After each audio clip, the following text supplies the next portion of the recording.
Welcome to another episode of Pilots Say What, where we hear what pilots have to say. And today, I'm very excited to be speaking to two of our guests. We have Cameron, who y'all have met before, and we have Caleb. I'll let them introduce themselves. But one reason I'm so excited is because, one, we don't get to have two guests often.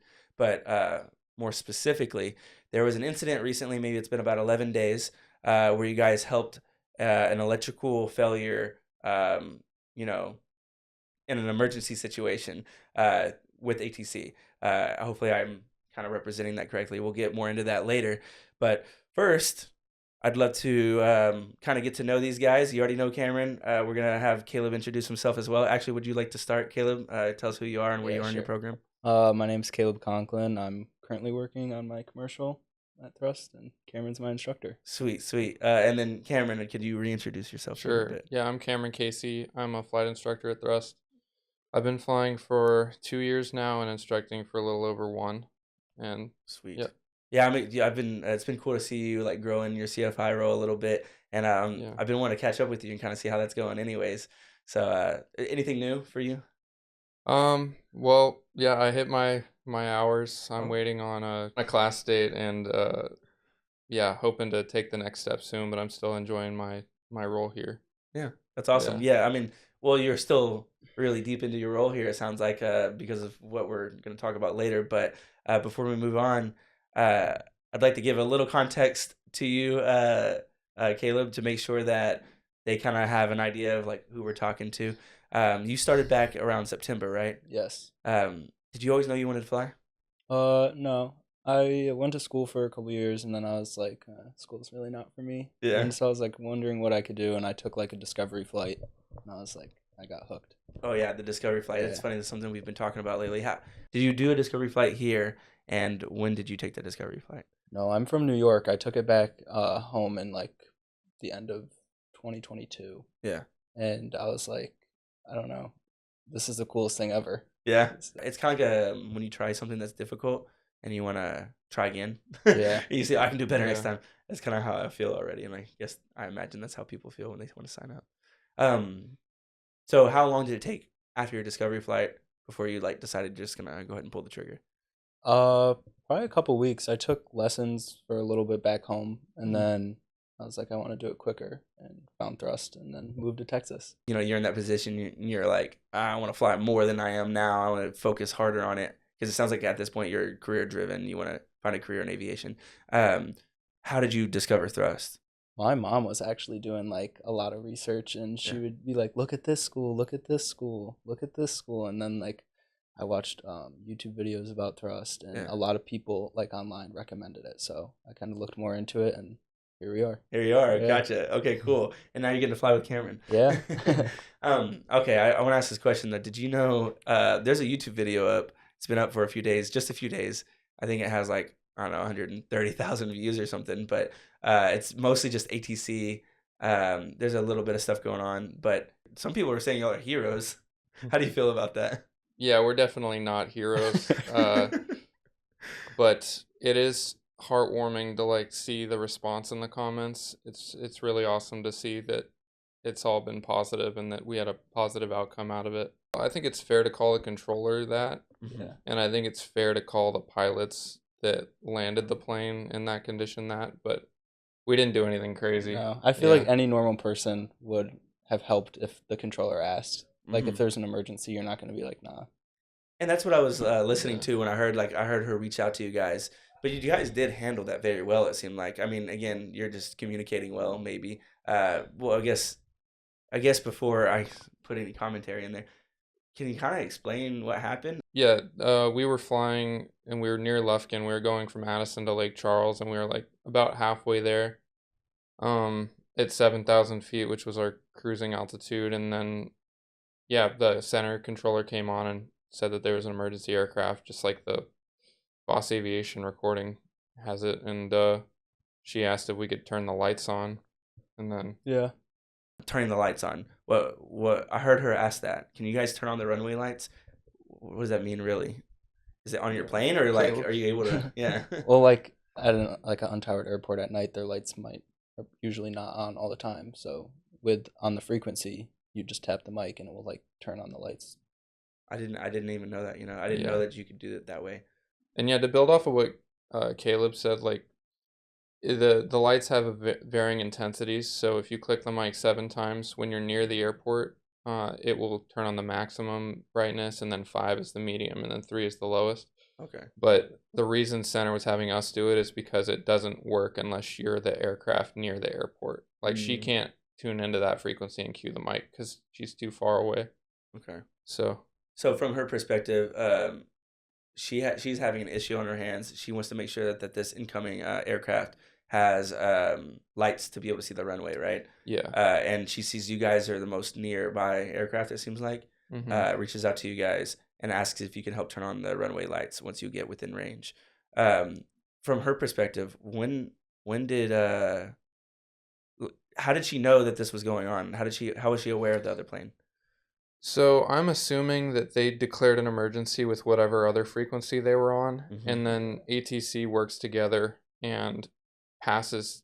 I mean, it depends, but depending on where that plane is within the airspace, they'll pass it off to a new controller. Hmm. And so I'm guessing they got passed off to her, and the previous controller relayed the emergency and filled her in on the situation. And then they stayed within her quadrant for until they landed. And that's one thing I was wondering about because it seemed like she didn't make contact with them, but was aware of the possible electrical failure.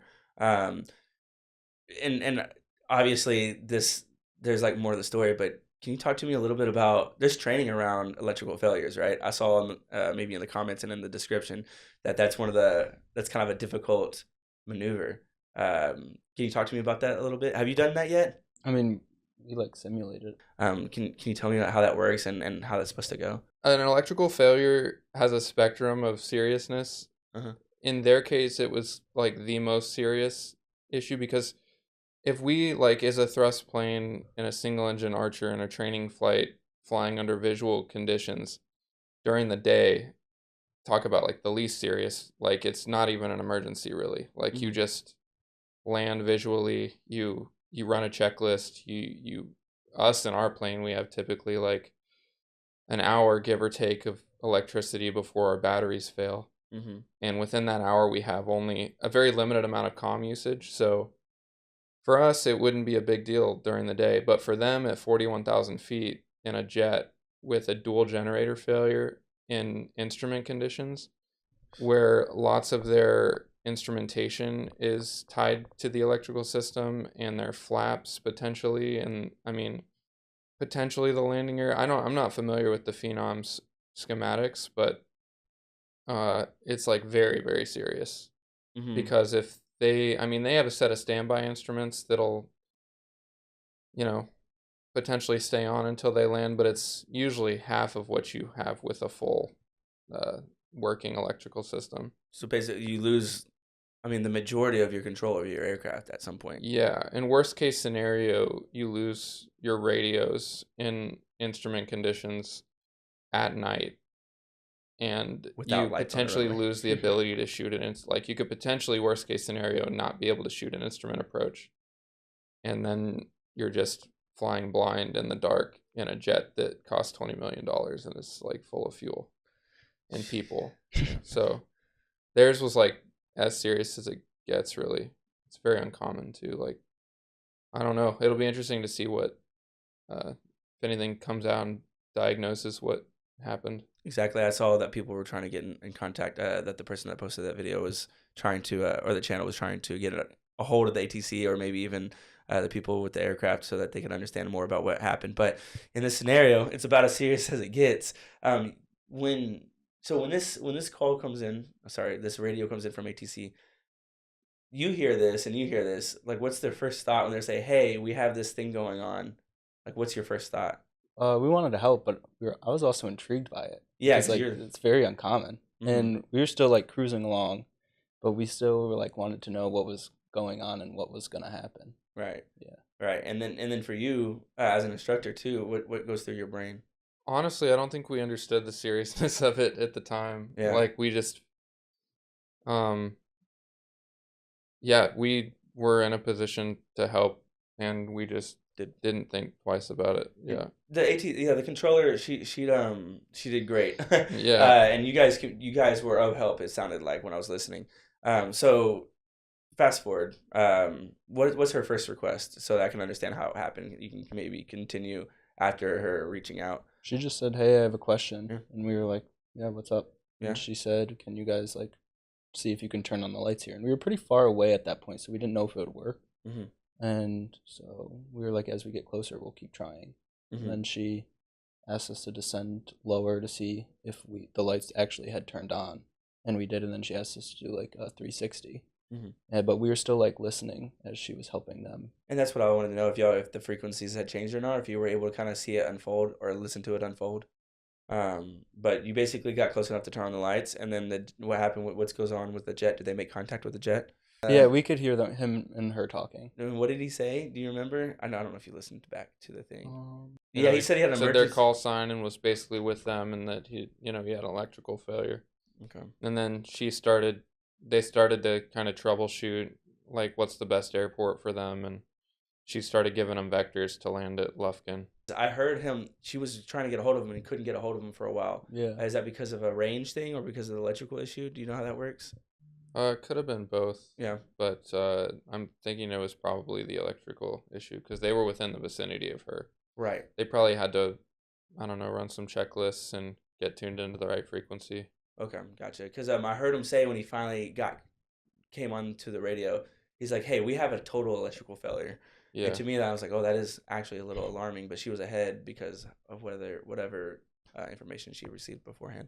Okay, well, so do you know that it landed like fine? Do you know anything about that? Yeah, she asked him, and we Mhm. heard on the radio, Okay. and he said, "Yeah." All's good. Okay, cool. Well, there's people in the comments that are shouting you guys out, so I just wanted to at least bring that up to you, and see what you had thought about it.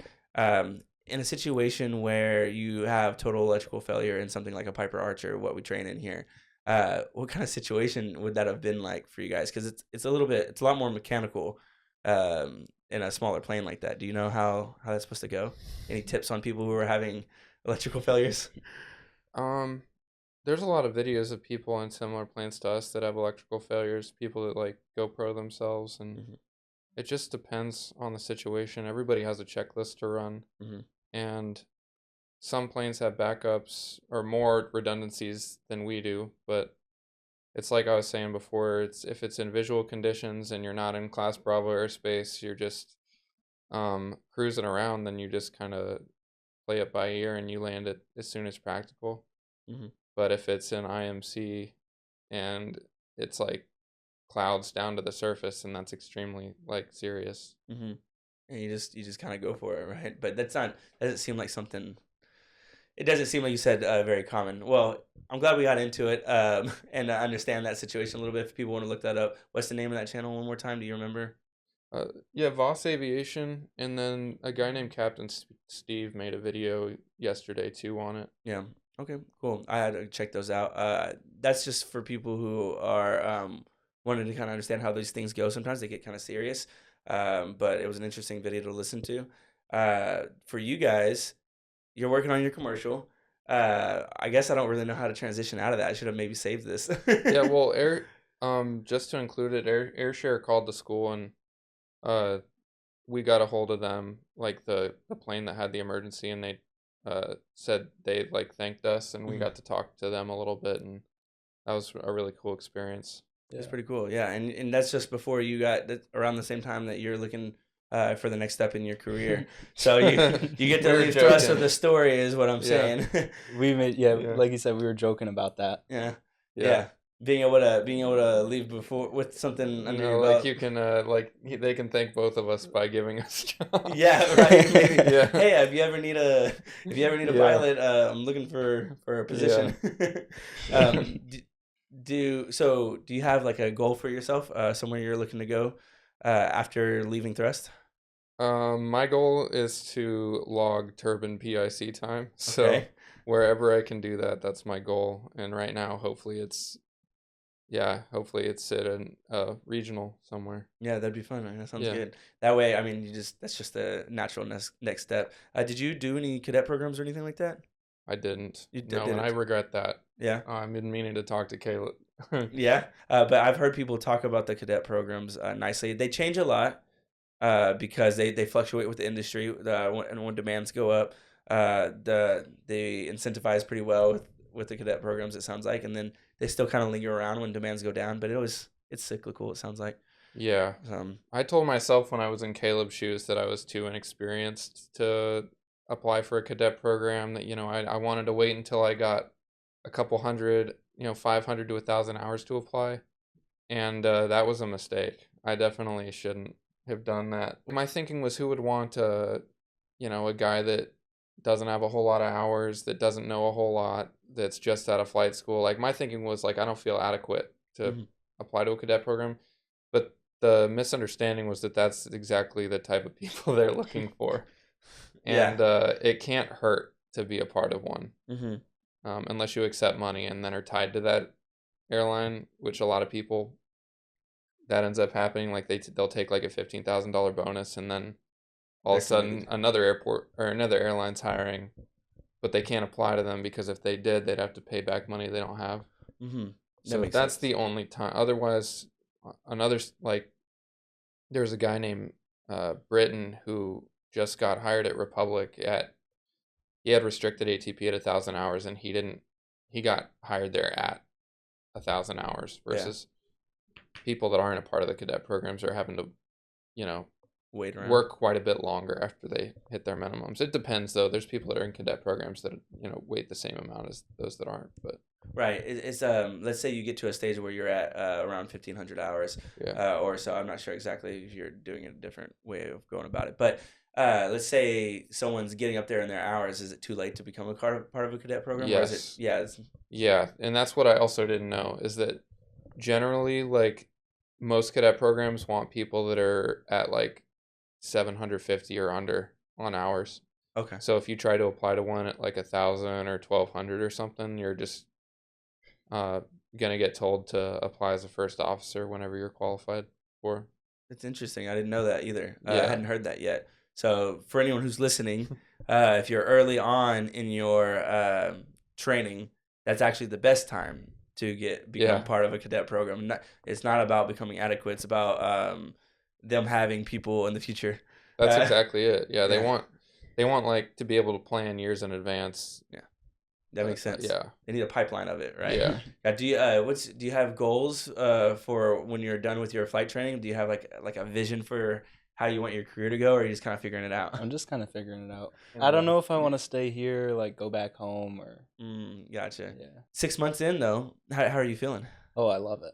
Yeah. So how far along in your commercial? Are you close to a check ride? No, I just started. Probably like that was actually our first flight together when all of this happened. Oh wow. Yeah, Yeah. that's crazy. That Well, he is, says he's not, but honestly, when you start at commercial at Thrust, you're pretty close to a check ride. Like, it goes so fast. yeah. He'll be ready for a check ride in like 3 weeks, probably. Yeah, look, he looking surprised. No, I'm sure one thing I've learned from all these conversations is that if your instructor is confident in you, then you have every reason to be confident. I feel like doesn't mean you shouldn't be, diligent and vigilant. Yeah. But I wanted to ask about commercial though. You just kind of started commercial.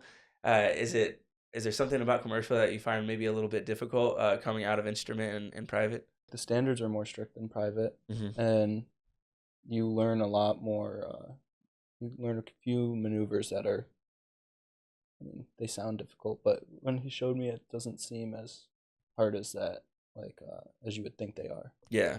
And it's a lot different from instrument because I mean, here we just use autopilot for a good amount of it. Yeah. Here now we're actually like flying the plane again.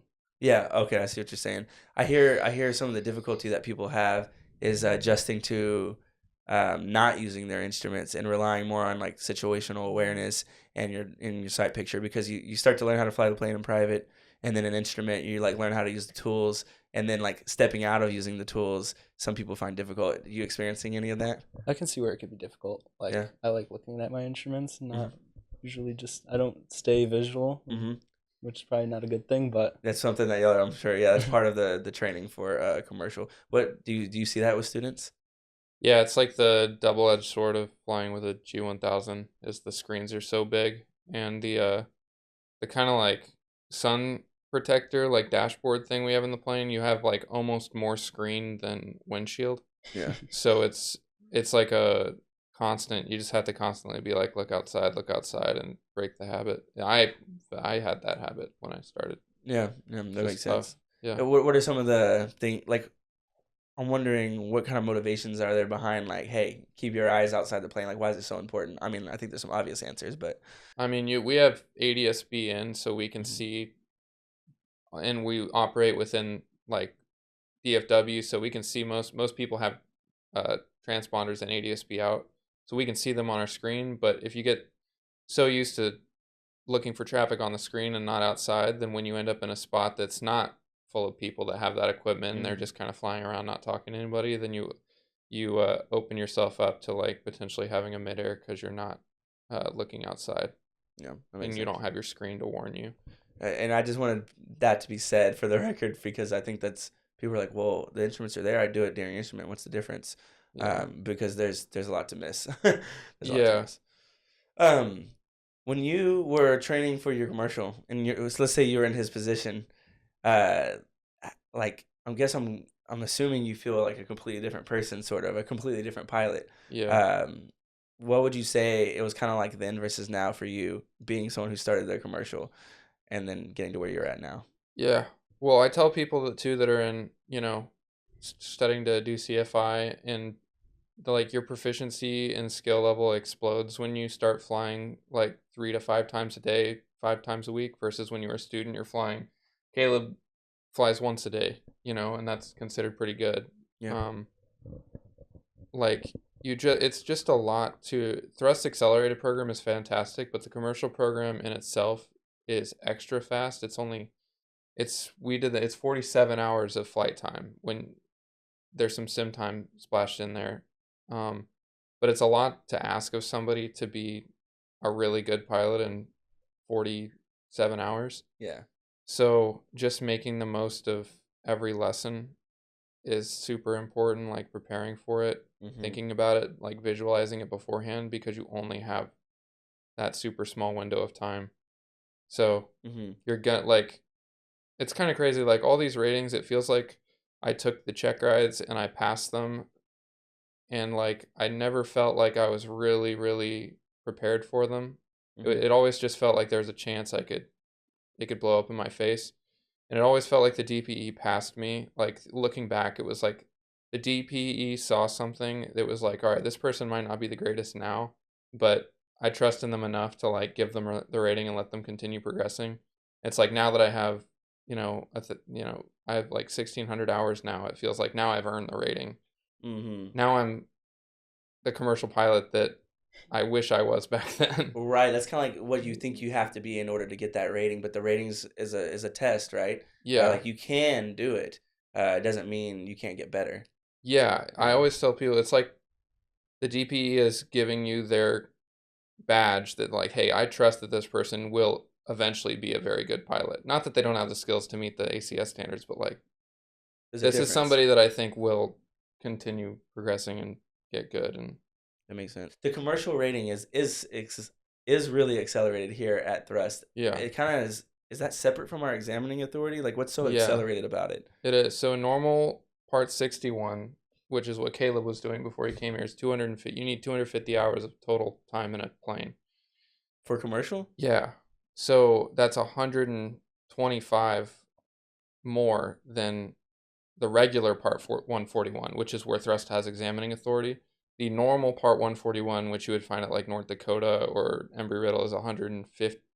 It's 120 hours just in the rating. Mhm. So regardless of how much you had prior, you got to have 120 when you start a commercial. It's a huge rating. Yeah. Thrust's program is 55 hours, so it's less than half of something that was already accelerated. So you get the benefit of it's insanely quick. Like you get it done in like a month. Um, But yeah, how is it's that? Is there like is it because we're part 141 and we're able to work with the FAA to be regulated yes, enough to do that? yeah, Yeah, gotcha. I've noticed that we have that, and it seems like a big appeal to a lot of people. Did you know that it was like an accelerated commercial course before you come? No, I Uh, knew like the school was very quick, but I didn't know like commercial itself is accelerated. Right, because a lot of people are coming to Thrust because they get through their private way slower than they had planned, and they didn't know it was going to take so long. And then they're like, and then they find out about the commercial accelerated, and then they think, well, I'll go there because it seems like a big deal. That being said, here at Thrust or most accelerated programs, you should be able to get a check ride faster.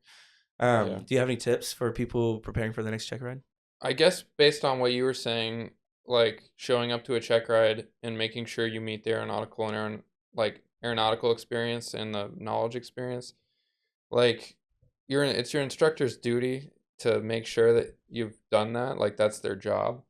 But one thing I've started encouraging like my students lately is to don't just take my word for it, like also become acquainted in the aeronautical experience that of the rating that you're getting. Mm.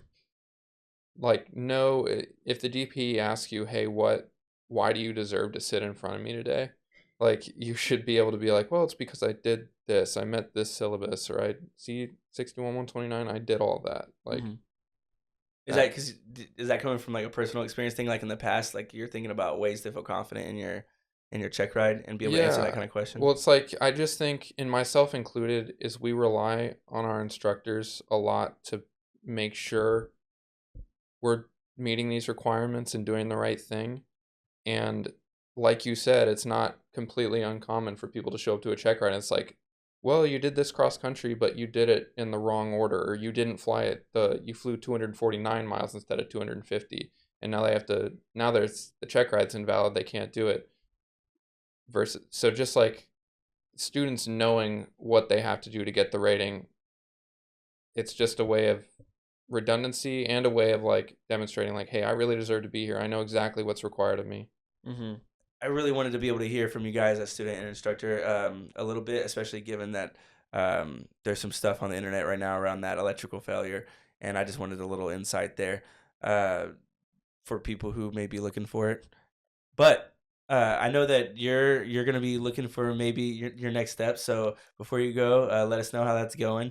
But I'm also excited to see how your commercial check ride goes. We have a lot of exciting announcements here at Thrust coming soon. So stay tuned for that, including new ways to kind of become a student and also new places and things like that. So we'll talk more. If you guys are still watching, my name is Zachary. I'm your host every week here on Pilots Say What, where we hear what pilots have to say. Thank you, Caleb, and thank you, Cameron, for coming through on this episode. And we'll see you guys next week.